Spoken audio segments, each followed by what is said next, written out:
Bir odam xotinini ozodaligidan, pokizaligidan kunduzi yulduz ko'radigan bo'lib ketdi. Ayoli erining kiyimini har kuni almashtiradi. Ovqat suzadigan bo'lsa 7 marotaba yuvib, e'tibor pokiza, piyolalar, chinilar, yotadigan o'rinlar toza pokiza bo'lganlikdan inson qanchalik dili ravshanlashadi.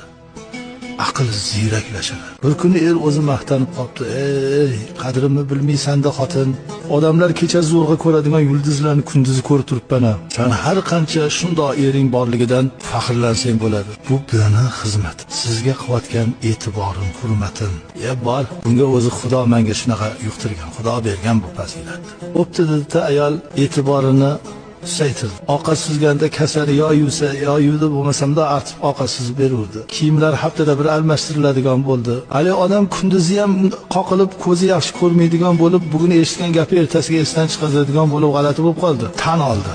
Xotin, avvalgi hurmatingni, avvalgi e'tiboringni qilaver. Bu mendagi xislat, fazilat, baraka, bu san tufayli ekan. Meni xatoyimni kechirgin. Men sizga qanchalik qilayotgan e'tiborimni Alloh bilsa, Alloh rozi bo'lsa, siz mendan rozi bo'lsangiz, men jannatga bo'laman.